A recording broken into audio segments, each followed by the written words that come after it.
আমি চন্দ্রিমা চ্যাটার্জি। এই মুহূর্তে আমরা বুটিক ঘর কবিতিকায় রয়েছি, কবিতিকাতে। আর সকলের সুবিধার্থে আমি একবার ঠিকানাটা বলে দিচ্ছি। 56/2 Deshapran Sasmal road, Kadamtala, Howrah. Power house petrol pump, তার ঠিক অপোজিটে কবিতিকা, ফার্স্ট ফ্লোর। মূলত কবিতিকা, বুটিক ঘর কবিতিকা ট্রাইবাল এবং রুরাল আর্টস নিয়ে আমরা কাজ করে থাকি। বিভিন্ন দেশজ যে কারুকাজ, কারুকৃতি, সেগুলোকেই আমরা প্রমোট করার চেষ্টা করি। ভিলেজ যে সমস্ত কন্টেম্পোরারি, সমসাময়িক তো বটেই, এবং তার সঙ্গে সঙ্গেও ভিন্টেজ যে গহনা, সেগুলো আমি ধীরে ধীরে দেখাবো। আগে আমি একটুখানি শাড়ির আমাদের সম্ভারটা একটু দেখিয়ে নিই। মূলত হ্যান্ডলুম, খাদি বেসড আমরা নিয়ে কাজ করি। তার সঙ্গে যেহেতু এখন উইন্টার, তাই এই ধরনের স্টোল, ব্ল্যাক অ্যান্ড হোয়াইট, এটা একদম হ্যান্ডলুম কাজের মধ্যেই বিভিন্ন রকমের রয়েছে। আর কাঁথা বহর স্টোল, হ্যান্ড স্টিচের। নেক্সট একটা শাড়ি দেখা যাচ্ছে black and white. Actually black and white একটু বেশি দেখতে পাওয়া যাবে, তার একটাই কারণ হচ্ছে পার্সোনাল আমার ফেভারিট ব্ল্যাক অ্যান্ড হোয়াইট।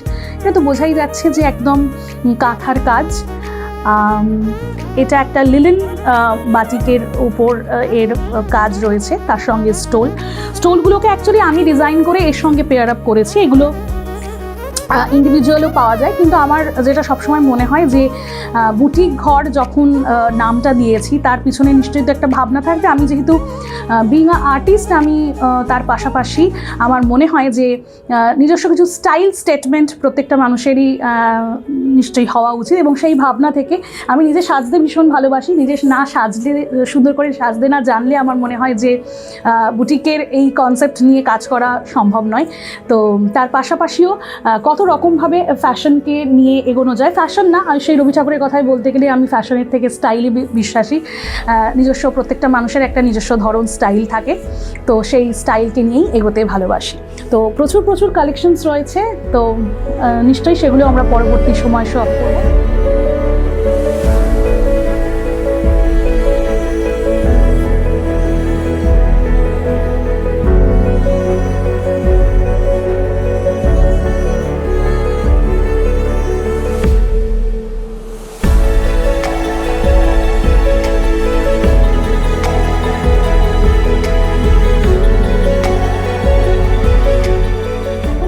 বোধহয় স্ক্রিনে, আমি যদি খুব ভুল না করি, আমাদের দেশজ দেশি যে ঘি, একদম পিওর হ্যান্ডমেড ঘি, তার একটা নিজস্ব গুণাগুণ তো নিশ্চয়ই আমরা সবাই জানি। এছাড়াও ডোকরার গহনার যে সম্ভার, ডোকরা সবসময় একটা ঐতিহ্যশালী এবং তার একটা ক্রিয়েটিভিটি আলাদা করে রয়েছে। এই হচ্ছে আমাদের আপাতত সম্ভার। আরও নিউ কালেকশন আসবে।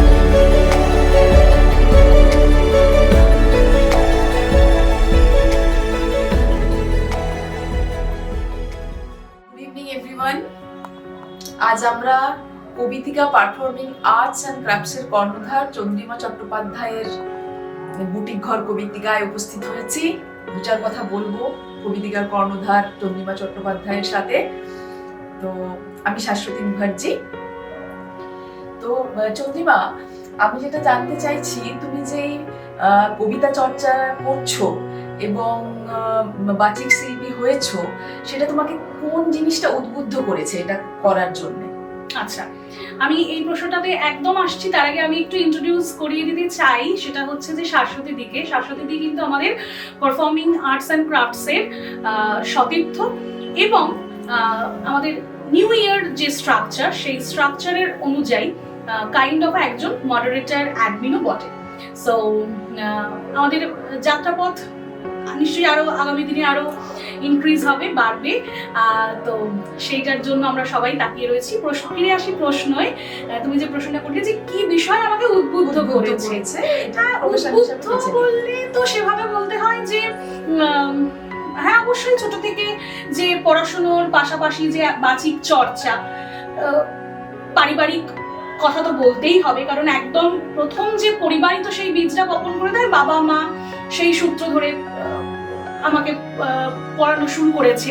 একদম একটা মজার বিষয় এই প্রসঙ্গে মনে পড়ে যাচ্ছে আমার শোনা, এটা আমি শুনেছি। তখন তো আমার এখন বয়সে আমার তো সেই শৈশবের সব স্মৃতিতে ওভাবে ফিরে আসা সম্ভব নয়, তবুও স্টিল যতটুকু আমার মনে আসে সেইটুকু আমি বলি।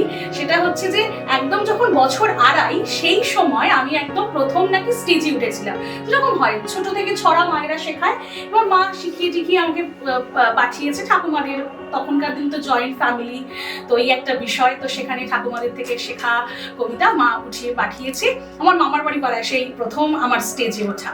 তো উঠে আর কি না দেখে, তো স্মৃতি রেখে, কবিতা মানেই আমরা জানি যে স্মৃতি থেকে বলতে হবে, তো সেখানে মঞ্চে উঠেছি এবং মঞ্চে উঠে ছোট বয়সে বেশ 4 লাইন বলে আর ভুলে গেছি। মানে আমার থেকে আমার মায়ের টেনশন বেশি, মানে মাসি বলছে আয়, মানে নেমে আয়, তারপর সে মানে আমিও এমনকি পুরো কবিতা মানে শেষ না করে আমি নামবো না মঞ্চ থেকে, মানে মাকে রীতিমতো পাশে বসতে হয়েছে। আমি পুরো কবিতা বলেছি, তারপর মঞ্চ থেকে নেমেছি। তো বলা যেতে পারে যে উদ্বুদ্ধ সেই শৈশব কালই তো আমাদের একটা বীজ বপনের জায়গা। তো আমি পরিবারকেই এগিয়ে রাখবো সেই থেকে। পরবর্তী সময়তে এখন আমি ম্যারেড, সেই প্রসঙ্গে তো নিশ্চয়ই আমরা আসবো। আচ্ছা, এটা তুমি এই যে বাচিক শিল্পী হিসেবে কাজ করছো, এটা তোমার কতদিন ধরে চলছে, কবে শুরু করেছো? জার্নি তো বলতে গেলে প্রায় লং জার্নি, কিন্তু যদি আমি আমার জীবনের গ্রাফ অনুযায়ী যদি আমি এটাকে পার্টিশন করি, তাহলে আমি বলবো আমি যেভাবে জিনিসটাকে দেখবো বা দেখার চেষ্টা করব, সেটা হচ্ছে যে বছর 10 মানে আমার বিবাহ তার আগে থেকে আমি শুরু করি আমার কবিতিকা যে সংগঠন, আমার যে সংস্থা, যে কবিতিকা, তাকে নিয়ে তখন আর কি প্রচুর ছোট ছোট ছাত্র ছাত্রী দিয়ে শুরু, তার একটা মানে শুরুর সূত্রপাত আমার তখন আমার কবিতিকা এত সেজে ওঠেনি কবিতিকা। তখন আমার মনে আছে আমার পুরনো যে বাড়ি, বাপের বাড়ির আর কি একদম নিচের তলার ঘরে আমি প্রথম শুরু করি, 2-3টে এরকম স্টুডেন্টদের দিয়ে শুরু করি। তারপর আমাদের পাশে একদম পাশেই আমাদের যেহেতু পাড়া নালন্দা সংস্কৃতি, ওখানে আমি শেখাতাম। তারও পরে শিয়ালডাঙ্গা, মানে সে এক দীর্ঘ যাত্রা পথ, মানে সে বলতে গেলে একটা বিরাট বড় পডকাস্ট হয়ে যাবে। কিন্তু সেই অর্থে দেখতে গেলে কবিতিকা থেকে যে এখন আমি যেই প্যাটার্নে, যেই পথে যাত্রা করি, কারণ সময়ের সঙ্গে সঙ্গে জীবন যত বদলেছে, আমার মনে হয় যে আমি এটা আমার একটা নবজন্ম, মানে কোভিডের পর এটা আমার একটা নবজন্ম, নবজীবন। এবং এই জন্মান্তরে আমি নিজেকে যেভাবে দেখছি, এটা আমার বলতে কোনো অন ক্যামেরা বলতে কোনো আমার দ্বিধা নেই। আমার যে প্রিভিয়াস শেখা, তার থেকে এখনকার শেখার যে যাত্রা পথ, সেটা কিন্তু আমাকে অনেক বেশি গ্লোরিফাই করেছে। হ্যাঁ, অবশ্যই পরিবার, বাবা মা ছাড়া তো সেটা কখনো হয় না। বাবা মায়ের পাশাপাশি আমার যে যাত্রা পথ, সেটা কিন্তু আমার মনে হয় যে অনেক বেশি আমাকে গ্লোরিফাই করেছে। আচ্ছা চন্দ্রিমা, এবার আমার প্রশ্ন যে তুমি এই যে এই পথটা বেছে নিয়েছো, বাবা মার দ্বারা তো উদ্বুদ্ধ হয়েছই, এছাড়া তুমি মানে তোমার এই জগতে তোমার রোল মডেল কি? আচ্ছা, রোল মডেল যদি সেই অর্থে বলা যায়, তো বিভিন্ন রকম, দেখো সময় যত এগিয়েছে তত আমার কিন্তু এই রোল মডেলের যে ভাবনা বা ধারণা, সেটাও বদলে গেছে।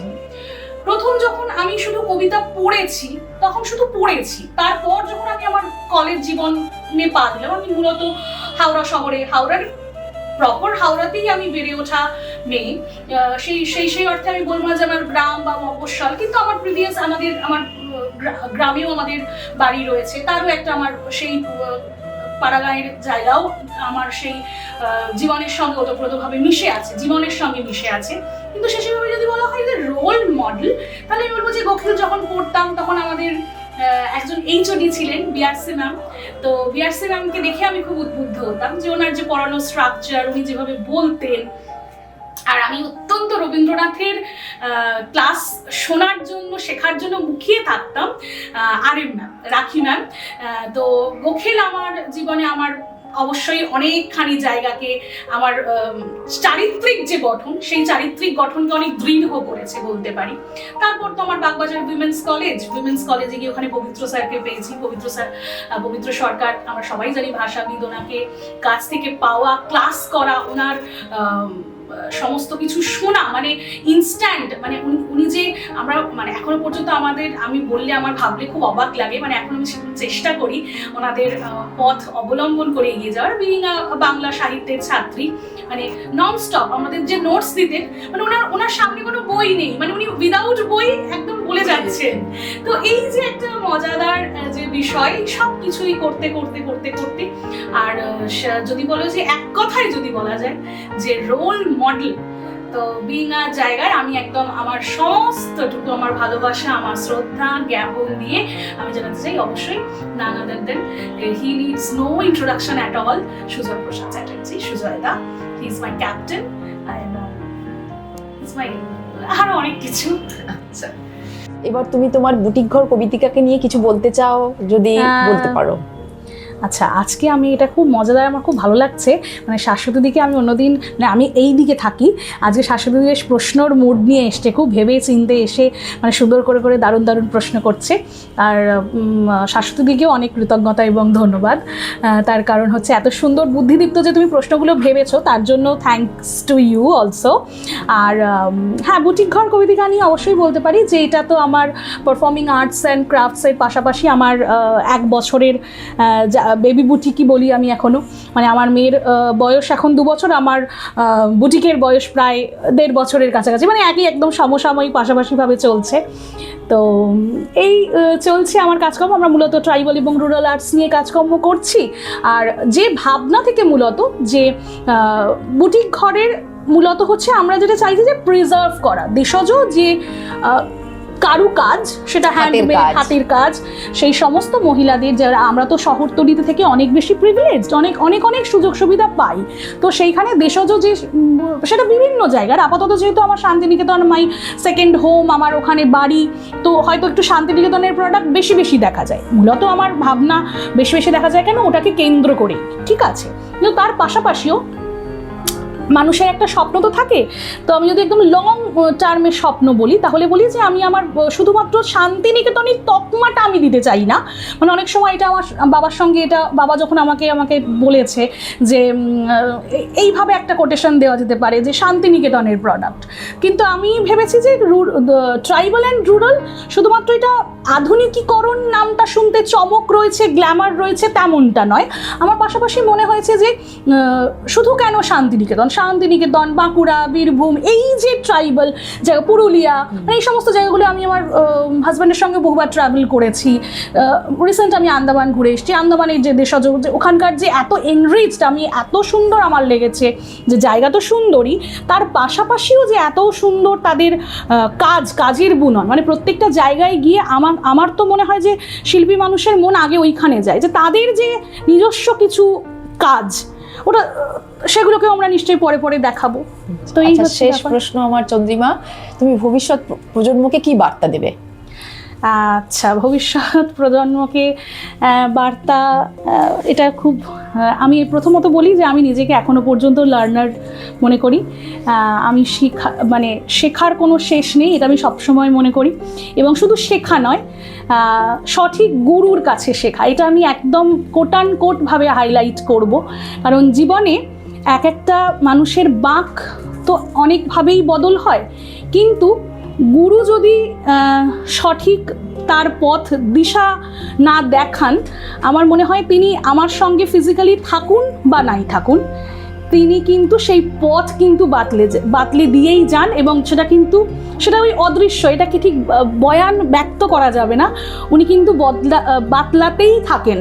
আর এক্ষেত্রে আমি, যদিও আজকে বিবেকানন্দের জন্মদিন 12ই জানুয়ারি, কিন্তু আমি পার্সোনালি শ্রীকৃষ্ণের খুব ভক্ত, শিব দুর্গারও ভক্ত, এবং পাশাপাশি কৃষ্ণকে আমি খুব মানি অন্তর থেকে, এবং একটু দর্শক এবং শ্রোতাদের জন্য বলে দিই, জানাই, এবং পাশাপাশিও যে কৃষ্ণর পাশাপাশি সবসময় আমরা রাধিকার নামটা, যে রাধা কৃষ্ণ, কিন্তু আমি কিন্তু কৃষ্ণকে সবসময় কৃষ্ণের ওই কুরুক্ষেত্র যুদ্ধের যে অর্জুন কৃষ্ণের যে সারথি হয়ে তাকে যে এগিয়ে নিয়ে যায়, সেই পথকেই কিন্তু আমি বেশি করে দেখি। তো এই হচ্ছে বিষয়। আচ্ছা, অনেক ধন্যবাদ চন্দ্রিমা, থ্যাংক ইউ। এখানে শেষ করছি আমাদের কথোপকথন। নমস্কার। বেশ, কথোপকথন শেষ করার একদম শেষে জাস্ট একটা ছোট্ট, আমাদের লাস্ট একটা আমরা অনুষ্ঠান করেছিলাম, সেখানে আমাদের শাশ্বতী সেরা হয়েছিল। সো লাভ অ্যান্ড হাগস, এবং আমাদের তরফ থেকে এটা ছোট্ট একটা উপহার। Thank you so much Chandrima. পডকাস্টের মধ্যে রয়েছি, বলা যেতে পারে চ্যাট উইথ চন্দ্রিমা, এটার নাম দেওয়া যেতে পারে, এই সেগমেন্টের নাম। তো শুরু করার আগে এই সেগমেন্টটাতে একটু রোল রিভার্স হবে। আমার সঙ্গে এই মুহূর্তে স্ক্রিনে দেখতে পাওয়া যাচ্ছে সৌনককে। সৌনকের পুরো নাম সৌনক মণ্ডল। ও এখন ক্লাস 11-এ পড়ে, ইংলিশ মিডিয়াম। কোন স্কুলে পড়িস সৌনক? এশিয়ানে পড়ে। তো ওর আরেকটা পরিচয় হচ্ছে আমার ভাই, ফ্রেন্ড সমতুল্য তো বটেই, এছাড়াও আমার মেয়ে তাকসবি কিন্তু ওকে ফোটা দেয়। ঠিক আছে, তো এটা একটা কিন্তু আমাদের ফ্যামিলি ফ্রেন্ডস আমরা, তো সেই সূত্রে একটা রিলেশন তো রয়েছেই। আর শাশ্বতীর পরিচয় আমি দিয়ে দিয়েছি আগে। শাশ্বতীর এবার হচ্ছে শাশ্বতী আজকে গোড়া থেকে মানে একদম পুরোপুরি হচ্ছে সঞ্চারের ভূমিকায় রয়েছে, একদম প্রশ্নবাণ ছুড়ে দেবে, প্রশ্নের মুখোমুখি, একদম প্রশ্নবাণ ছুটতে একদম রেডি আজকে শাশ্বতী। ঠিক আছে, তো সকলের পারমিশন নিয়ে আমি সমার্থক কবিতা, তাই একটা ছোট্ট লেখা মন্দাক্রান্তা সেনের একটু শোনাই। অর্জুন গাছ একা ছিল ওই মাঠে, আর্য পুরুষ আভিজাত্যের দম্ভ, নতজানু হলো সব গাছ তার কাছে। এইটুকু শুধু আরম্ভ কাহিনী। কোথা থেকে এলো কৃষ্ণচূড়ার বীজ?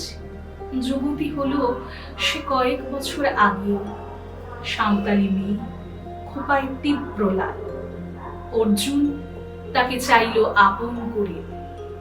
নতজানু হবে এমন মেয়ে সে নয়, বসন্তে সে তো একাই নিজেই সাজে। আর্য পুরুষে আসক্তি নেই তার, ব্যস্ত আছে সে ফুল ফোটানোর কাজে।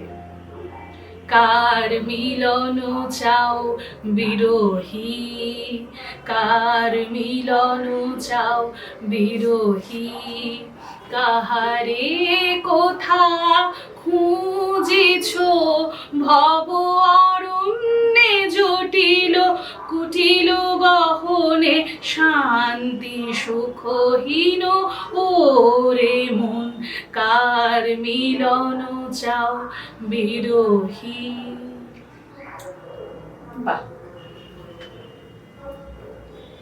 এবার আমরা একটা কুইক র্যাপিড ফায়ারে ওভার টু শাশ্বতী।